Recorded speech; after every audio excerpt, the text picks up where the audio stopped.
Me chamo Maida, sou psicóloga. Benefício dos sonhos. Desde a longínqua pré-história, os sonhos têm acompanhado o homem. Ele pode estar viajando no trabalho, em casa, no campo, na cidade. Eles permanecem dentro de nós e nos acompanharão até a morte. Portanto, a arte de viver uma vida no sonho é usá-lo como instrumento de orientação e aprendizado. Se há sonhos que ajudam seus sonhadores a encontrar soluções para os seus problemas, por que não usá-los para estimular a nossa criatividade? Podemos sim extrair de nossos sonhos o que eles têm de bom a nos oferecer. Se soubermos explorar nossos sonhos, vamos estar encontrando muitas verdades. Trago aqui alguns sonhos que trouxeram grandes avanços em descobertas científicas. Isso só foi possível porque os sonhadores deram ouvido às mensagens provindas de seu mundo interior, via seus sonhos.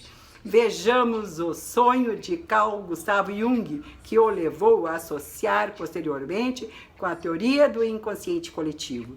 Sonhou com uma casa onde havia um piso superior e ele descia as escadas até um outro piso inabitado, mobiliado com móveis medievais e piso revestido de tijolos. Ele explorou todos os aposentos. Quanto mais ele descia, mais escuro e mais estranho tornava-se o cenário. Ele encontrou uma porta pesada que se abria para uma adega da época romana. Descendo mais, deparou-se com uma escadaria de pedra e viu uma argola a que puxou, abrindo-a, uma outra porta. Descendo mais alguns degraus de pedra que levaram a uma gruta, na poeira espessa que recobria o chão, havia ossadas, fragmentos de cerâmicas e 2 crânios humanos. Em sua análise, percebeu que o primeiro plano representava a sua mente consciente, que sob o inconsciente pessoal havia mais outras camadas do inconsciente. Jung viu nesse sonho um significado mais profundo. O sonho constituía uma espécie de desenho estrutural da psique humana. Ele escreveu posteriormente, postulando algo de uma natureza impessoal subjacente da psique. Mais tarde, ele denominou essa camada mais profunda do inconsciente de inconsciente coletivo. Como investigador consciencioso, Jung analisou uma variedade de sonhos antes de teorizar sobre eles em sua série de livros. Entre umas centenas de histórias contadas pelos sonhadores, eu vou relatar um outro sonho que trouxe inspiração ao nosso eminente físico Alberto Einstein, quando associou a sua teoria da relatividade com um sonho que tivera na infância. Ele reconheceu que a sua teoria da relatividade foi resultado de um sonho. Sonhou que descia uma montanha num trenó numa velocidade tão grande que se aproximava da velocidade da luz. Essa velocidade criou distorções visuais de modo que, quando ele olhou para o céu, as estrelas, os planetas tinham sofrido transformações com vários padrões de cores. Esse sonho foi tão marcante para a sua psique imatura infantil, mas o acompanhou até ele associar com a sua grande obra a teoria da relatividade. Esse sonho foi o ponto de partida para a formulação da sua teoria. Da mesma forma, o professor de química Frederic Kakulé formulou a estrutura da molécula de benzeno presente na gasolina e na indústria petroquímica. Cansado de refletir como seria a estrutura da molécula de benzeno, dormiu e teve um sonho, onde uma grande quantidade de átomos e moléculas movimentavam em sua frente e, de repente, apareceu uma serpente mordendo o próprio rabo, dançando e faiscando zombeteiramente em sua frente. Acordou-se e de imediato entendeu a mensagem de seu inconsciente, tendo a ideia de que a molécula deveria ser corrente fechada. descobrindo que a molécula de benzeno forma um círculo constituído de 6 átomos de carbono. Todos os sonhos trazem uma rica simbologia, o segredo é decodificá-los.